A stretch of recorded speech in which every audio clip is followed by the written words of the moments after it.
Hello, Ram Ram. जय सेवालाल.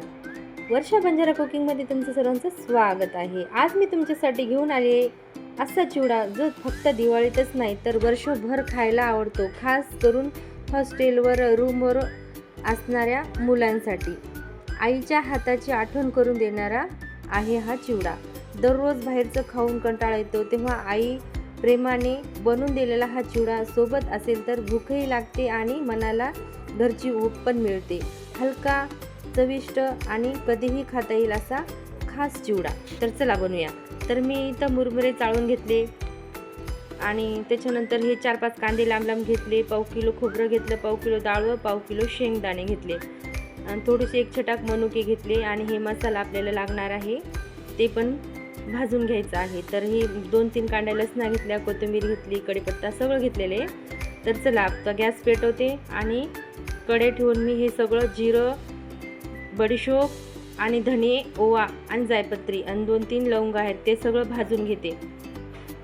त्याच्यामध्ये एक दालचिनीचा तुकडा पण आहे. आता हे सगळं भाजून घ्यायचं थोडंसं तेल टाकून आणि हे मिक्सरमध्ये मसाला काढून घ्यायचा आहे. तर याच्यामध्ये 1 मोठा चम्मच सुहाणा घेतला, आंबारी घेतली, चटणी घेतली आणि हे सगळं एकत्रच काढायचं आहे. त्याच्यामध्ये मीठ पण टाकायचं थोडंसं आणि छान भाजलं गेलं की तर हे एकीकडे कढईमध्ये तेल ठेवलं मी गरम व्हायला. तर तोपर्यंत हे मसाला मिक्सरमध्ये काढून घेऊ आपण. चिवडा मसाला मी घरीच बनवला.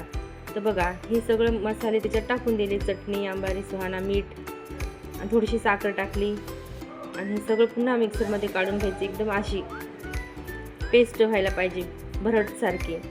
तर बघा किती छान झाली. तर हे लसणाला थोडंसं ठेचून घ्यायचं आणि ते पण हे बघा मी पाव किलो कागदी पोहे पण घेतलेले आहेत. आता हे मुरमुरे थोडंसं भाजून घ्यायचं कढईमध्ये, मोठ्या कढईत घेतलं मी. याला थोडंसं भाजून घेतलं की त्याच्यातला ओलसरपणा वास ते निघून जाते. तर थोडीशी मिरच्या घेतल्यात तळून. तर चला आता पोहे आपण तळून घेऊ पहिले.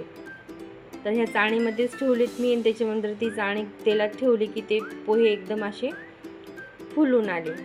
तर असे एक एक करून मी सगळं तळून घेणार आहे. तर पोहे मुरमुऱ्यावर टाकून द्यायचे. सगळं हे आपण इकडे तळायचं आणि लगेच मुरमुऱ्यावर टाकून द्यायचे. मुरमुरे एका मोठ्या कढईमध्ये ठेवलेले आहेत. हे शेंगदाणे पण एकदम लालसर झाले की काढून घ्यायचे. डाळ आणि हे पण लालसर झाले की टाकून द्यायचं. खुसखुशीत आणि चविष्ट असा चिवडा. तर हे मी खोबरं पण एकदम लालसर असं भाजून घेतलं एकदम छानपैकी आणि लसूण पण. तर ही लसूण पण भाजले की लगेच तेल पण टाकून द्यायचे. आणि तर ही मिरची पण भाजून घेतली, तळून घेतली आणि हे कढीपत्ता, चिवड्याचा राजा. कढीपत्त्याशिवाय चिवड्याला शोभाच नाही. तर हे बघा कोथिंबीर पण तळून घेतली, एकदम पान घेतलेले आहेत मी आणि नंतर कांदे टाकून दिले. आता कांद्याला पण एकदम लालसरपर्यंत भाजायचं आहे. तर मुलं जेव्हा हॉस्टेलला असतात ना तेव्हा त्यांना भूक लागतेच.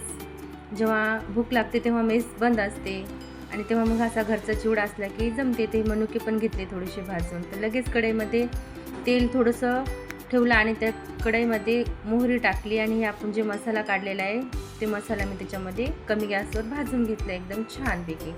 आता हे त्या चिवड्यावर टाकून द्यायचं. थोडीशी हळद आणि मीठ पुन्हा टाकली कारण मीठ पहिले पण टाकलेलं आहे मसाल्यामध्ये. तर हे चांगलं मिक्स करून घ्यायचं. तर आईने असा प्रेमानं बनवलेला चिवडा त्यांच्याजवळ लेकराजवळ असला की त्यांना भूक लागली तेव्हा ते खाऊ शकतात. तर तुमच्या मुलांसाठी तुम्ही बनवू शकता. तर माझा चिवड्याची रेसिपी तुम्हाला आवडली का? तर नक्की लाईक करा, कमेंट करा, नवीन असाल तर सबस्क्राईब करा. बाय सर्वांना.